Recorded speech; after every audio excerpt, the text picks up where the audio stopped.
খোদার দিদার যা পাইয়ে দেবে তা হলো নামাজ, জান্নাতে জানিয়ে যাবে তোমায় তা হলো নামাজ। আলহামদুলিল্লাহি রব্বিল আলামিন ওয়াসসালাতু ওয়াসসালামু আলা সাইয়্যিদিল মুরসালিন আম্মা বা'দ ফাআউযু বিল্লাহি মিনাশ শাইতানির রাজীম বিসমিল্লাহির রহমানির রহিম। আসসালাতু ওয়াসসালামু আলাইকা ইয়া রাসূলাল্লাহ, আসসালাতু ওয়াসসালামু আলাইকা ইয়া হাবিবাল্লাহ, আসসালাতু ওয়াসসালামু আলাইকা ইয়া নবিয়াল্লাহ ওয়া আলা আলিকা ওয়া সুহাবিকা ইয়া নূরাল্লাহ। মদিনী চ্যানেলের দর্শক শ্রোতা, দুরূদ শরীফের অসংখ্য অগণিত ফজিলত বিভিন্ন হাদিস গ্রন্থে বর্ণিত রয়েছে। তার মধ্য হতে একটি খুবই চমৎকার ও প্রেমময় ফজিলত যা নবী করিম সাল্লাল্লাহু তাআলা আলাইহি ওয়া সাল্লাম এর ভালোবাসা সংশ্লিষ্ট এমন একটি ফজিলত যা মুআজামুল কবির কিতাবের মধ্যে বর্ণিত রয়েছে, তা উপস্থাপন করার চেষ্টা করব। আল্লাহ রাসূলুল্লাহ সাল্লাল্লাহু তাআলা আলাইহি ওয়া সাল্লাম মান সাল্লা আলাইয়া কুল্লা ইয়াউমিন সালাসা মাররাতিন ওয়া কুল্লা লাইলাতিন সালাসা মাররাতিন হুব্বান বি ওয়া শাওকান ইলাইয়া কানা হাক্কান আলাল্লাহি আন ইয়াগফিরা লাহু যুনুবাহু তিলকাল লাইলাতা ওয়া যালিকাল ইয়াউম। কত চমৎকার ফজিলত! নবী করিম রফুর রহিম সাল্লাল্লাহু আলাইহি ওয়া সাল্লাম ইরশাদ করছেন, যে ব্যক্তি দিনে 3 বার এবং রাতে 3 বার আমাকে ভালোবেসে আমার প্রতি আগ্রহী হয়ে দুরূদ শরীফ পাঠ করবে, আল্লাহ তাআলার বদান্যতার দায়িত্ব যে তিনি যেন তার সেই দিনের ও রাতের গুনাহ ক্ষমা করে দেন। মদিনী চ্যানেলের দর্শক শ্রোতা, আল্লাহ তাআলার কেমন দয়া, আর নবী করিম সাল্লাল্লাহু তাআলা আলাইহি ওয়া সাল্লামকে ভালোবেসে যদি কেউ দুরূদ শরীফ পাঠ করে, শুধু অনেক বেশি না, রাত্রে 3 বার দিনে 3 বার, তাহলে সেই রাতে এবং সেই দিনের যে গুনাহগুলো হয়েছে মহান আল্লাহ তাআলার দয়াতে মহান আল্লাহ তাআলা সেগুলো ক্ষমা করে দেন। আমাদের দ্বারাও তো শয়তানের কুমন্ত্রণায় অজ্ঞতাবশত অথবা জেনে বুঝে অনেকগুলো ভুল হয়ে যায়। তো আমাদের উচিত আমরা যেন তওবা করি, আর এর সাথে সাথে গুনাহ ক্ষমা করানোর একটি উত্তম পন্থা দুরূদ শরীফ পাঠ করা, এটা অবলম্বন করি। সাল্লু আলাল হাবিব সাল্লাল্লাহু তাআলা আলা মুহাম্মদ সাল্লাল্লাহু আলাইহি ওয়া সাল্লাম। মদিনী চ্যানেলের দর্শক শ্রোতা, মদিনী চ্যানেল বাংলার মাহের রমজান উপলক্ষে বিশেষ আয়োজন আসুন নামাজ শিখি, এই অনুষ্ঠানে আপনাদের সবাইকে জানাই অনেক অনেক শুভেচ্ছা ও স্বাগতম। আলহামদুলিল্লাহি তাআলা আমরা এই অনুষ্ঠানে নামাজের বিভিন্ন দিক নিয়ে আলোচনা করি, বিস্তারিত বর্ণনা দেই, অনেকগুলো ভুল শুধরে দেওয়ার চেষ্টা করি। আমাদের সঙ্গেই থাকুন। বিগত পর্বে আমরা নামাজের সুন্নাত সমূহ সম্পর্কে জেনেছি। বিগত 2টি পর্বে সুন্নাত সম্পর্কে বিস্তারিত আলোচনা হয়েছে। যারা শুনেছেন অবশ্যই অনেক কিছু জানতে পেরেছেন, যারা শুনেননি তাদেরকে অনুরোধ করব মদিনী চ্যানেল বাংলার ইউটিউব চ্যানেলে আপনারা সেই পর্বগুলো দেখে নিতে পারেন। মদিনী চ্যানেলের দর্শক শ্রোতা, আজ আমরা নামাজের মুস্তাহাব, আরও কিভাবে আমরা নামাজ পড়তে পারি, আল্লাহ তাআলাকে ভালোবেসে নামাজ প্রেমী হয়ে একাগ্রতা ও বিশুদ্ধতার সাথে বুজুর্গানের দিন কি করেছেন সেই বিষয়ে আমরা জানব। মদিনী চ্যানেলের দর্শক শ্রোতা, নামাজের মুস্তাহাবের মধ্যে একটি মুস্তাহাব হচ্ছে যে নিয়তের শব্দসমূহ মুখে উচ্চারণ করা। যখন নিয়ত করছি, যেমন সাধারণত আমরা শিখি করি মুখে উচ্চারণ করা, কিন্তু এটা তখনই কার্যকর হবে যখন আমার অন্তরেও নিয়ত থাকবে। এবং যদি আমি আরবি ভাষায় নিয়ত করি, তখন আরবি ভাষায় যেন আমি আরবি ভাষার যা বলছি তা যেন আমার বুঝেও আসে, সেই ক্ষেত্রেই এই ব্যাপারটা বিশুদ্ধ হবে। তো নামাজের শুরুতে মুখে নিয়ত করাটাও মুস্তাহাব। তারপর কিয়ামের পূর্বে উভয় গোড়ালির মাঝখানে, 2 পায়ে যখন গোড়ালি দাঁড় করাই, এর মাঝে 4 আঙুল সমপরিমাণ দূরত্ব থাকাটা মুস্তাহাব। যখন আমরা নামাজ পড়ি তখন কিয়াম অবস্থায় সিজদার স্থানে এবং রুকু অবস্থায় উভয় পায়ের পিঠের উপর এবং সিজদা অবস্থায় নিজের নাকের দিকে, এবং যখন বৈঠক হয় তখন নিজের কোলে, এবং যখন সালাম ফিরাই তখন ডান দিকে সালাম ফিরালে ডান কাঁধের দিকে, বাম দিকে সালাম ফিরালে বাম কাঁধের দিকে তাকিয়ে থাকাও মুস্তাহাব। মাদিনী চ্যানেলের দর্শক শ্রোতা, একাকী যিনি নামাজ পড়ছেন তো তার রুকু ও সিজদাতে 3 বারের অধিক বিজোড় সংখ্যায় 5, 7, 9 এই বিজোড় সংখ্যায় তাসবিহ পাঠ করা মুস্তাহাব। আর সাইয়েদুনা আব্দুল্লাহ ইবনে মুবারক রাদিয়াল্লাহু তাআলা আনহু প্রমুখ হতে বর্ণিত যে ইমামের জন্য তাসবিহ 5 বার পাঠ করা মুস্তাহাব। আর যার কাশি আসে সে কি করবে? যার কাশি আসে তার উচিত যথাসম্ভব কাশি আটকে রাখা, কাশি না দেয়া। আর কারো যদি হাই উঠে তাহলে তার উচিত সেও যেন হাই থেকে বিরত থাকে, হাই তোলা থেকে। যদি সম্ভব না হয় সাধারণত, তাহলে সে যেন দাঁত দিয়ে ঠোঁটকে ধরে নেয় যেন হাই বের হতে না পারে। আর যদি তারপরও সম্ভব না হয় তাহলে যদি সে দাঁড়ানো অবস্থায় থাকে তাহলে ডান হাতের পিঠ এবং দাঁড়ানো ব্যতীত অন্যান্য অবস্থায় থাকলে বাম হাতের পিঠ দিয়ে যেন সেই হাই তোলাটাকে আটকানোর চেষ্টা করে। নবী করিম রাউফুর রহিম সাল্লাল্লাহু তাআলা আলাইহি ওয়া আলিহি ওয়াসাল্লাম এবং অন্যান্য আম্বিয়ায়ে কেরামদের কিন্তু হাই আসতো না। তো যদি আমরা নামাজের মধ্যে নবী করিম সাল্লাল্লাহু আলাইহি ওয়াসাল্লাম এবং অন্যান্য আম্বিয়া আলাইহিমুসসালামের চিন্তা করি যে তাদের হাই আসতো না, তাহলে আল্লাহ তাআলা চাইলে ইনশাল্লাহ তৎক্ষণাৎ হাই তোলা বন্ধ হয়ে যাবে। যখন মুয়াজ্জিন হাইয়া আলাল ফালাহ বলে তখন সবার দাঁড়ানো যেভাবে আমরা করি এটা মুস্তাহাব। তারপর কোনো প্রতিবন্ধক ছাড়া, অর্থাৎ জায়নামাজ, তারপর কার্পেট ইত্যাদি কোনো রকম প্রতিবন্ধক ছাড়া সরাসরি জমিনে সিজদা করা মুস্তাহাব।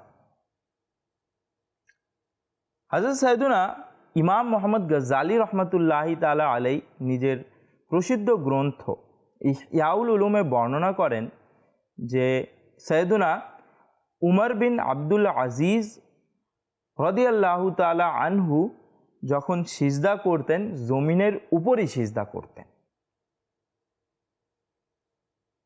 এর অর্থ কি? এর অর্থ হচ্ছে যে সিজদার স্থানে জায়নামাজ ইত্যাদি যেটা জমিনের সাথে অ্যাটাচ হওয়াকে প্রতিবন্ধকতা সৃষ্টি করে সেগুলোকে অ্যাভয়েড করতেন এবং জমিনে সিজদা করতেন। তারপর হযরত সাইয়েদুনা ওয়াসিলা বিন আসকা রাদিয়াল্লাহু তাআলা আনহু থেকে বর্ণিত প্রিয় নবী সাল্লাল্লাহু তাআলা আলাইহি ওয়া সাল্লাম ইরশাদ করেন, তোমাদের মধ্যে কোনো ব্যক্তি যতক্ষণ পর্যন্ত নামাজ থেকে অবসর হবে না ততক্ষণ পর্যন্ত নিজের কপাল থেকে যেন মাটি পরিষ্কার না করে, কেননা যতক্ষণ পর্যন্ত সিজদার চিহ্ন তার কপালে বিদ্যমান থাকে ফেরেশতাগণ তার জন্য মাগফিরাতের দোয়া করতে থাকে। আর বিশেষ করে যদি কেউ মাটিতে সিজদা করে আর পরবর্তীতে সাথে সাথে মাটি ঝেড়ে ফেলে আর সেটা যদি অহংকার বশত হয় তাহলে কিন্তু গুনাহ হবে। তো এমনি চেষ্টা করা এটাই দরকার, যেহেতু হাদিস শরীফে এসছে, এটার ফজিলত বর্ণনা করা হয়েছে যে ফেরেশতারা মাগফিরাতের দোয়া করতে থাকে। তো সেই মাটিগুলো যেটা আমি আমার রবের দরবারে সিজদা করে যে মাটিগুলো আয় করেছি, আমি এটা তো একটা আয়ই বলবো, আমি যে মাটিগুলো আয় করেছি সেই মাটিগুলো যেন থাকে, যেন ফেরেশতারা আমাদের জন্য মাগফিরাতের দোয়া করতে থাকে। আমরা অনেকগুলো নামাজের মুস্তাহাব সম্পর্কে জানলাম। অবশ্যই চেষ্টা করবে এর উপর আমল করার, যেন আমরা নামাজ যথাযথভাবে পরিপূর্ণভাবে নবী করিম সাল্লাল্লাহু আলাইহি ওয়া সাল্লাম যেভাবে দেখিয়ে গিয়েছেন সেভাবে নামাজ আদায় করতে পারি। মাদিনী চ্যানেলের দর্শক শ্রোতা, আমরা শুনছিলাম নামাজের মুস্তাহাবের ব্যাপারে। আমরা এরই সাথে ইনশাআল্লাহ তাআলা এমন কিছু ব্যক্তিবর্গের বুজুর্গানে দিনের কথা জানব যারা নামাজের প্রতি অনেক আগ্রহী ছিলেন, নামাজ প্রেমী ছিলেন, যেন এটা জানার মাধ্যমে আমাদেরও যথাযথভাবে নামাজ আদায় করার মুস্তাহাব, সুন্নত, ওয়াজিব সব কিছুকে পালন করার এবং যথাযথভাবে পূর্ণাঙ্গ রূপে নামাজ আদায় করার যেন আল্লাহ তাআলা আগ্রহ আমাদের অন্তরে সৃষ্টি করে দেন। সাইয়েদুনা মুআজ আদবিয়া রহমতুল্লাহি তাআলা আলাইহা প্রতিদিন সকালে বলতেন যে সম্ভবত এটা ওই দিন যে দিনে আমাকে মরতে হবে, অতএব সন্ধ্যা পর্যন্ত কিছু আহার করতেন না। তারপর যখন রাত হয়ে যেত তখন বলতেন সম্ভবত এটা ওই রাত যে রাতে আমাকে মৃত্যুবরণ করতে হবে, অতঃপর সকাল পর্যন্ত নামাজ পড়তে থাকতেন। জি মদিনী চ্যানেলের দর্শক শ্রোতা, এমনই ছিলেন বুজুর্গানের দিন। আমরাও যারা মদিনী চ্যানেলের দর্শক শ্রোতা রয়েছি কিংবা ঘর থেকে যারা ইসলামী বোনরা দেখছি, তারা নিজেদেরকে প্রশ্ন করি, আমরা কি কখনো মৃত্যুর চিন্তায় এভাবে না ঘুমিয়ে ইবাদত করেছি? যদি না করে থাকি, এটা রমজান মাস চলছে, এখনই সময়, এখন থেকেই অভ্যাস গড়ে নেই জাগ্রত থেকে আল্লাহ তাআলার দরবারে ইবাদত করার। মদিনী চ্যানেলের দর্শক শ্রোতা, হযরত সাইয়েদুনা তাউস রহমতুল্লাহি তাআলা আলাই যখন বিছানায় শুয়ে যেতেন তখন এভাবে পার্শ্ব পরিবর্তন করতেন যেন হাড়ের ভিতর দানা লাফাচ্ছে, যে কষ্টটা অনুভূত হয় সেভাবে তিনি পার্শ্ব পরিবর্তন করতেন এবং তারপর লাফিয়ে দাঁড়িয়ে যেতেন এবং বিছানাকে ভাঁজ করে রেখে দিতেন আর সকাল পর্যন্ত নামাজে লিপ্ত থাকতেন।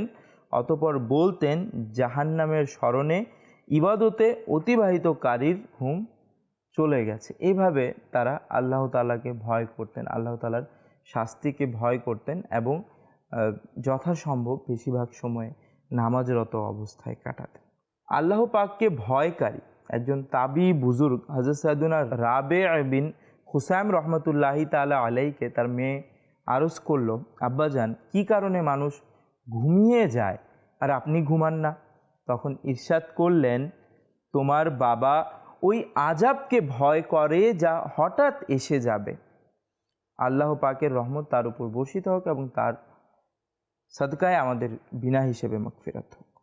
সাইয়েদুনা উমর বিন মোহাম্মদ বিন আবি রাজি রহমতুল্লাহি তাআলা আলাইহি থেকে বর্ণিত, হযরত সাইয়েদুনা সাবিত বুনানি রহমতুল্লাহি তাআলা আলাইহি বলেন, আমি 20 বছর পর্যন্ত নামাজের ব্যাপারে কষ্ট স্বীকার করলাম এবং 20 বছর পর পর্যন্ত আনন্দের সাথে নামাজ আদায় করলাম। মদিনী চ্যানেলের দর্শক শ্রোতা, তাবি বুজুর্গ সাইয়েদুনা রাবে বিন হুসাইম রহমতুল্লাহি তাআলা আলাইহির যখন অর্ধাঙ্গ রোগ হয়ে গিয়েছিল তখন দুজন ব্যক্তির সাহায্যে মসজিদে জামাত সহকারে নামাজের জন্য তশরিফ নিয়ে যেতেন। যখন আরজ করা হলো, হুজুর আপনি তো অপারগ, মাজুর, তিনি বলতেন, কিন্তু আমি মুয়াজ্জিন থেকে যখনই হাইয়া আলাস সালাহ, হাইয়া আলাল ফালাহ শুনি, হাইয়া আলাস সালাহ মানে নামাজের দিকে এসো, হাইয়া আলাল ফালাহ মানে কল্যাণের পথে এসো, যখনই এটা শুনি আর যে আজান শ্রবণ করে তার উচিত সে যেন জামাতে নামাজ পড়ার জন্য মসজিদে উপস্থিত হয়, চাই হামাগুড়ি দিয়ে যেতে হলেও হামাগুড়ি দিয়ে যাবে। এটা তার এই স্পৃহা জামাতে নামাজ আদায়ে উচ্চ মর্যাদার তাকুয়া ছিল। সুতরাং মাসলা এটাই যে এরূপ যার জামাতের জন্য যেতে অত্যন্ত কষ্টকর হয় তার মসজিদে অনুপস্থিত ক্ষমাযোগ্য। কিন্তু তিনি বুজুর্গ রহমতুল্লাহি তাআলা অবশ্যই মাসআলা তিনি জানতেন যে যদি অপারগ কেউ হয় তাহলে তাকে ক্ষমা করে দেয়া হবে, কিন্তু তারপরও তার নামাজের প্রতি মহান আল্লাহ তাআলার প্রতি এমন ভালোবাসা, এমন আবেগ ছিল যে সে চেষ্টা যখনই শুনতেন হাইয়া আলাস সালাহ, হাইয়া আলাল ফালাহ, তার অন্তর মসজিদে দিকে যাওয়ার জন্য, জামাতে নামাজ পড়ার জন্য ব্যাকুল হয়ে যেত। মদিনী চ্যানেলের দর্শক শ্রোতা, এক ব্যক্তির বিচারকের নিকট কোনো প্রয়োজন ছিল, তখন সে হযরত সাইয়েদুনা সাবিত বুনানি রহমতুল্লাহি তাআলা আলাইহির সাহায্য চাইল। সুতরাং তিনি তার সাথে চললেন, অর্থাৎ আমার সাথে চলেন, আমি বিচারকের কাছে যাব। তো তিনি তার সাথে চললেন। যে মসজিদের পার্শ্ব দিয়ে গমন করছিল তাতেই নামাজ আদায় করলেন, এমনকি বিচারকের নিকট পৌঁছে গেলেন। ওই সময় মজলিস শেষ হয়ে গেল। সাবিত বুনানি রহমতুল্লাহি তাআলা আলাইহি বিচারককে সেই ব্যক্তির প্রয়োজন সম্পর্কে বললেন। তখন তার চাহিদা পূর্ণ করে দেয়া হলো, অর্থাৎ বিচারকের পক্ষ থেকে সেই ব্যক্তির, যে সাবিত বুনানি রহমতুল্লাহি তাআলা আলাইহিকে সাথে নিয়ে এসছে সুপারিশের জন্য, তো তার প্রয়োজন পূরণ করে দেয়া হলো। অতঃপর তিনি ওই ব্যক্তির দিকে তাকিয়ে বললেন, সফরের মধ্যে যা কিছু তুমি দেখেছো তা তোমার উপর বোঝা স্বরূপ অতিবাহিত হয়েছে। তিনি বললেন, আমি যখনই নামাজ আদায় করি তখন আল্লাহ পাকের নিকট আপনার প্রয়োজন অবশ্যই প্রার্থনা করি। তো অবশ্যই নামাজের মধ্যে দোয়া করার দ্বারা, আমরা পূর্বেও একটি এপিসোডে এই ব্যাপার নিয়ে আলোচনা করেছিলাম, সেজদার মধ্যে যখন আমরা গিয়ে অন্তরে দোয়া করি তখন আমাদের সেই দোয়া কবুল করে নেওয়া হয় এবং সেটার প্রতিদান আমাদেরকে দান করা হয়। একাগ্রতার সাথে নামাজ আদায় করতে হবে, নিজেকে আল্লাহ তাআলার দরবারে সুপোর্ট করে দিতে হবে এবং নামাজ আদায় করতে হবে। যদি আমরা যে সুন্নতগুলো শিখলাম, যে মুস্তাহাবগুলো শিখলাম, যে ওয়াজিবগুলো শিখলাম, ফরজগুলো শিখলাম, এগুলো যদি ভালোভাবে শিখে বিশুদ্ধভাবে যদি একাগ্রতার সাথে, বিনয়িতার সাথে আল্লাহ তাআলার দরবারে উপস্থিত হই, আল্লাহ তাআলা চাইলে নামাজের ফজিলত এসছে যে নামাজ অশ্লীল কাজ থেকে বাঁচায়।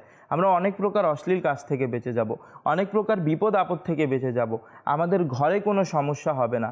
আমাদের অন্তরে যদি নামাজের প্রেম থাকে, আল্লাহ তাআলা চাইলে দুনিয়ার মহব্বত আমাদের অন্তর থেকে দূরে চলে যাবে, যেমন বুজুর্গানের দিনদের ঘটনায় আমরা শুনছি। মাদিনী চ্যানেলের দর্শক শ্রোতা, স্মরণ রাখেন যে মৃত্যু আর জীবনের আমাদের পৃথিবীতে মূল্য কী, সেটার মূল্য হচ্ছে, মহান আল্লাহ তাআলা বলেন, আল্লাযী খলাকাল মাউতা ওয়াল হায়াতা লিয়াবলুয়াকুম আইয়ুকুম আহসানু আমালা। নিশ্চয়ই তিনি যিনি মৃত্যু ও জীবন সৃষ্টি করেছেন যাতে তোমাদের পরীক্ষা হয়ে যায় তোমাদের মধ্যে কার কর্ম অধিক উত্তম। তো জীবন আর মৃত্যুর আমাদের কাছে এটাই মূল্য, যে আমরা যেন আল্লাহ তাআলার দরবারে উত্তম হতে পারি, আল্লাহ তাআলার দরবারে আমার আমল উত্তম হতে পারে, আল্লাহ তাআলাকে যেন সন্তুষ্ট করে দুনিয়া থেকে যেতে পারি, এটাই আমাদের উদ্দেশ্য। সুতরাং কেনই আমরা বা নামাজ কাজা করি, বা নামাজ পড়লেও কেন বা অনীহা অনাগ্রহের সাথে নামাজ পড়ি, বিশুদ্ধভাবে আমরা নামাজ পড়ি না, অশুদ্ধভাবে নামাজ পড়ি। তো এগুলো থেকে আমাদের বেরিয়ে আসতে হবে, সচেতন ও সতর্ক হতে হবে, পরিপূর্ণভাবে নামাজ আদায় করতে হবে, যেন এর পরিপূর্ণ ফল আমরা আল্লাহ তাআলার দরবার থেকে লাভ করতে পারি। মাদিনী চ্যানেলের দর্শক শ্রোতা, আমরা শুনলাম যে বুজুর্গানের দিন যারা ছিলেন তারা কেমন নামাজের প্রতি আগ্রহী ছিলেন আর কেমন মৃত্যুকে ভয় পেতেন। তারা জানতেন কুল্লু নাফসিন যায়িকাতুল মউত, প্রতিটি প্রাণকে মৃত্যুর স্বাদ গ্রহণ করতে হবে, তারা জানতেন। তো তারা মনে করতেন আমি তো আজকের দিনেও মারা যেতে পারি, আজকে রাত্রেও মারা যেতে পারি, এটা মনে করে আল্লাহ তাআলার ভয়ে সবসময় ইবাদতে লিপ্ত থাকতেন। হযরত সাইয়্যিদুনা ইবনে শাওজাব রহমতুল্লাহি তাআলা আলাইহি বর্ণনা করেন যে যখনই আমি হযরত সাইয়্যিদুনা সাবিত বুনানি রহমতুল্লাহি তাআলা আলাইহির সাথে কোথাও যেতাম, তবে যে মসজিদের পাশ দিয়ে যেতাম তিনি সেই মসজিদে অবশ্যই নামাজ আদায় করতেন।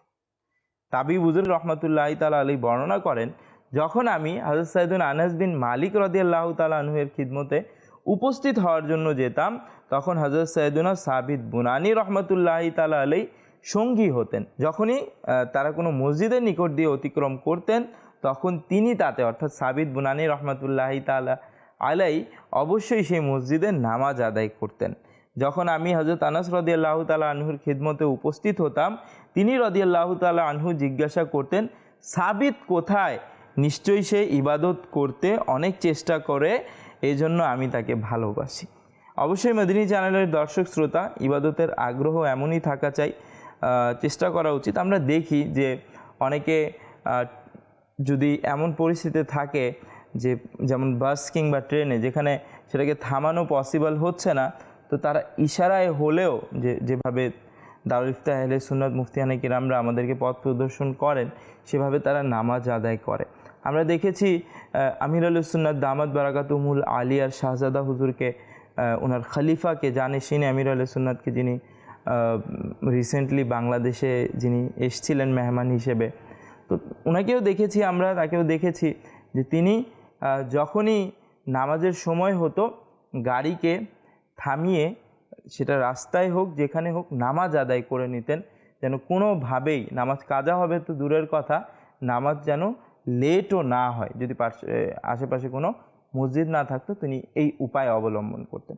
আর এটা কেবল আমির আহলে সুন্নাত দামাত বারাকাতুহুল আলিয়া, যিনি দাওয়াত ইসলামের প্রতিষ্ঠাতা, তারই শিক্ষা, তার মুরিদগণের প্রতি, তার খলিফার প্রতি, তার সন্তানাদির প্রতি, যে তারই আদর্শ, তার ব্যাপারেও জানা যায় আমির আহলে সুন্নাত দামাত বারাকাতুহুল আলিয়ার ব্যাপারে। তিনি যখন কোনো জায়গায় যেতেন, তো তখন প্রতিমধ্যে যদি নামাজের সময় হয়ে যেত তৎক্ষণাৎ গাড়ি থামিয়ে নামাজ আদায় করে নিতেন। কোনো সিকিউরিটি বা অন্যান্য নিরাপত্তার তোয়াক্কা করতেন না, বরং সর্বপ্রথম নামাজ আদায় করাকেই প্রাধান্য দিতেন এবং নামাজ আদায় করে নিতেন। তাই মাদিনী চ্যানেলের দর্শক শ্রোতা, আমরা আরজ করব আমরা এই বুজুর্গানে দিন, এই ওলামা মাশায়েখ, আমির আহলে সুন্নাতের খলিফা সবার থেকে শিক্ষা গ্রহণ করি এবং চেষ্টা করি যেন আমাদের নামাজ কাজা না হয় এবং একটা নামাজ পরিপূর্ণ মুস্তাহাব, পরিপূর্ণ সুন্নত, ওয়াজিব, ফরজ সব কিছুকে যথাযথভাবে আদায় করে নামাজটা সম্পূর্ণ করি। আল্লাহ তাআলা আমাদের তৌফিক দান করুক। মাদিনী চ্যানেলের দর্শক শ্রোতা, আজ অনেক গুরুত্বপূর্ণ বিষয় আলোচনা হয়েছে। ইনশাআল্লাহ তাআলা আগামী পর্বেও এমনই এক গুরুত্বপূর্ণ বিষয় নিয়ে উপস্থিত হব। আগামী পর্ব দেখার আমন্ত্রণ জানিয়ে বিদায় নিচ্ছি। সাল্লু আলাল হাবিব সাল্লাল্লাহু তাআলা আলা মুহাম্মদ সাল্লাল্লাহু আলাইহি ওয়া আলিহি ওয়াসাল্লাম। খোদার দিদার যা পাইয়ে দেবে তা হলো নামাজ, জান্নাতে জানিয়ে যাবে তোমায় তা হলো